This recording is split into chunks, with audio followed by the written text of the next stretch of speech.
We'll get into Tiger a little bit later, but as for Spieth, he's 1 under through 3 holes, 12 under overall, 1 behind the leader, so tied for 2 currently. We'll see if that historic run continues. Ho-hum. And he hoists the Clare. As for another looming outcome, this one in the NFL, the Deflategate saga continues. A ruling is expected any day, and a source with knowledge of the situation anticipates the outcome will be a sham.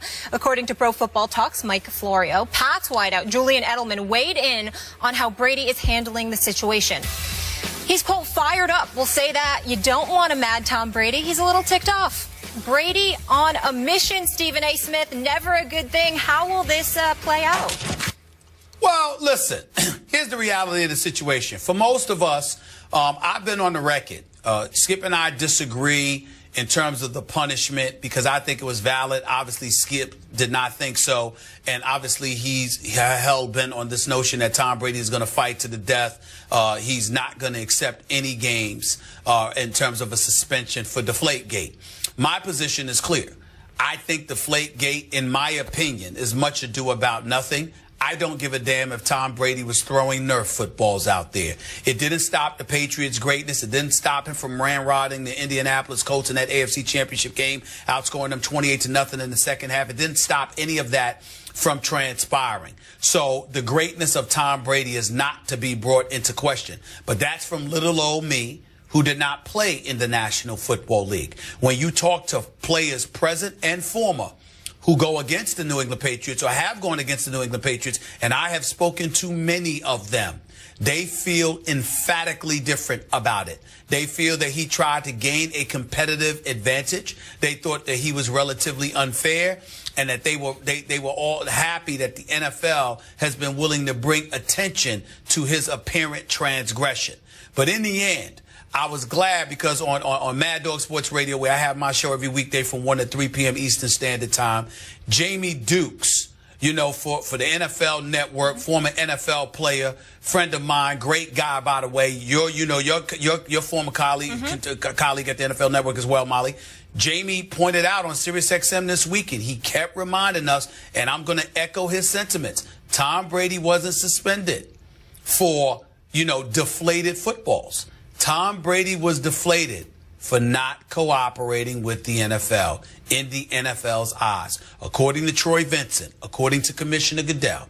So as a result of that, the chances of Tom Brady having a suspension completely eradicated, to me, is slim to none. Can I see a reduction from 4 games to 2 games? Yes, I can. Skip Bayless, I was on the record on my radio show saying that even though one has absolutely positively nothing to do with the other, and there are others who would make the argument about the integrity of the game and all of this other stuff, you cannot have Tom Brady serving the same amount of suspension time as Greg Hardy.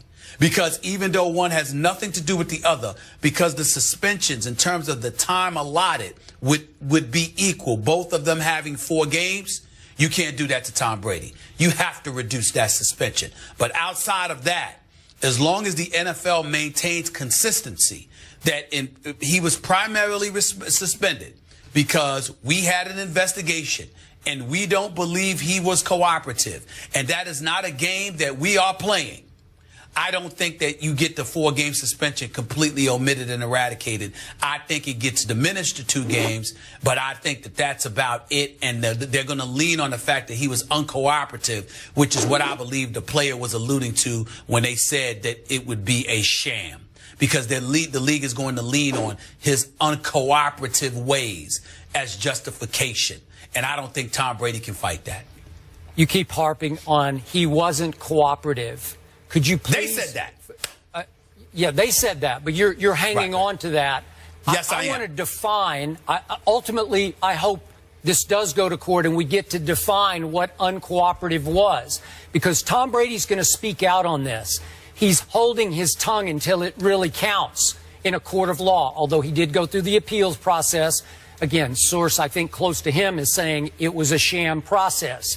But to me, if you're innocent, cooperating doesn't mean saying, yeah, you got me on that, and you got me on that, and yeah, you got me on that. I just think he sat there and said, I didn't do it. I didn't do anything that you said that I did, that this report found that I did. So if that's uncooperative, I'm okay with that. And I'm going to stand by what I have told you from day one of this. And I'm not saying I told you so, but he's going to fight this to the legal death. That's where this is heading. And I think I was a little ahead of the curve saying that on this show. And in the end, I do believe it could have been a shrewd move. Maybe it'll prove to be a shrewd move by a commissioner who is under fire for the way he did or didn't handle the Ray Rice situation and many domestic violence situations before Ray Rice.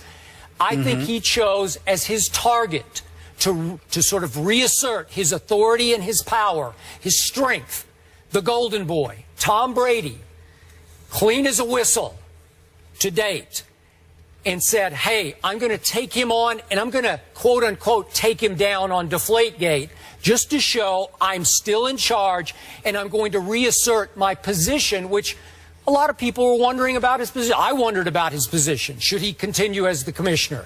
Well, he chose, I think, the wrong guy to pick a fight with. You said Brady should have stood up and spoken out publicly from the first. He did not do that.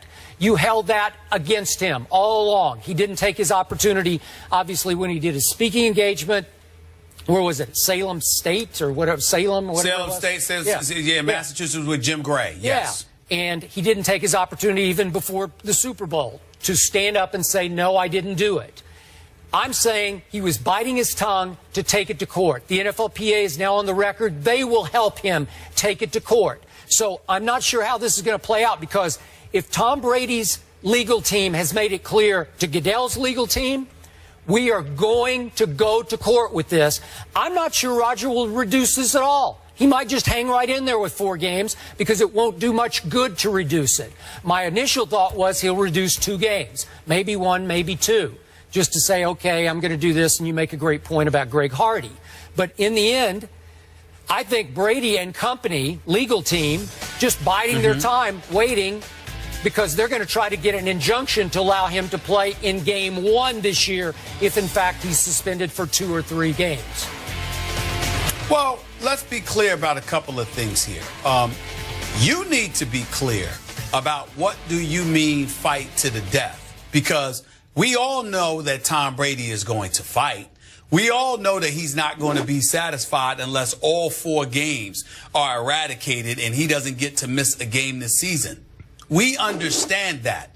But at the same time, Skip, if you're not saying that Tom Brady is going to retire unless this suspension is completely eradicated, then he ain't fighting to the death, because the death of his football career would be retirement. And boy, would it be a devastating blow to Roger Goodell and the National Football League if Tom Brady stood up and said, you know what, I am completely innocent of this. The hell with all of y'all. Go kick rocks. You want to sully my name to this degree and hand me a suspension? I officially retire from the game of football. If Tom Brady were to do something like that, Roger Goodell's reputation would never recover from that. It would be that much of a devastating blow, in my opinion. Having said all of that, I don't think there's a snowball's chance in hell that Tom Brady does that. Tom Brady is not going to sit. He can fight till the cows come home. He is not going to sit there, the way I feel, he's not going to sit there and walk away from the game of football because he has to miss 2 games. So let's understand that. And once we understand that, all we're saying is Tom Brady is proclaiming his innocence. My point to you, Skip, is forget the public. Even though I thought that his press conference Super Bowl week was ridiculously embarrassing and what have you, or leading into Super Bowl week, rather, the fact is, forget us. How about the same person that showed up to the appeals process should have been the same person that showed up during the investigation? Whatever he did during the appeals process, he was far more forthcoming then, according to the reports, than he was when the investigators showed up to Foxborough or wherever they showed up to talk to him. Ted Wells opined about that, as well as Troy Vincent. So the lack of cooperation that Tom Brady initially gave is clear and apparent, because that is clearly something that they're not accusing him of now, that Roger Goodell heard his appeal over that 10-hour period he showed up in New York. That same Tom Brady has showed up initially we probably wouldn't be here discussing this the way that we're doing it now. He brought this on himself. It appears so anyway, because of his arrogance, period. Totally disagree. But I must add, Molly, before we go, I do agree with what Rodney Harrison said, that now Tom Brady, when and if he plays, and I assume it will be a when he plays, he'll get an injunction, then play this out to its legal end in court. I believe he will be on a vendetta of a mission this year to get even with the National Football League. Here come the Patriots. You know why that means absolutely nothing? Y'all act like this dude is some scrub or some great player on a scrub team, and then all of a sudden he's going to show up with a vengeance. He's the reigning defending Super Bowl champion. What's he going to do? What's he going to do that he hasn't done? He's throwing for 4,000 yards. He's throwing touchdowns. He's winning Super Bowls. He's winning Super Bowl MVPs. What exactly is there to fear that he hasn't shown you already? I mean, come on. That's like exactly a lot of people think he going to win more? Yeah, a lot of people think the Patriots are in trouble without Revis and Browner. Who's going to play quarterback? But they're not questioning the greatness of Tom Brady. We know what he's going to do. So that's like a knockout artist, and you going in the ring with him. Oh, he's going to knock you out now. Well, what the hell was he coming to do to begin with? If he's a knockout artist, it's what he does. Tom Brady is a Super Bowl champion. He's Super Bowl MVP. Wait, okay? What's he going to do? Are you picking the Patriots right now to win it all this year? No. There you go. No. I just might be. A little extra bulletin board material. He's focused, Hold on, man. I didn't pick him to win last one. I didn't pick him to win this one. They should have lost if Pete Carroll doesn't make the worst call in Super Bowl history.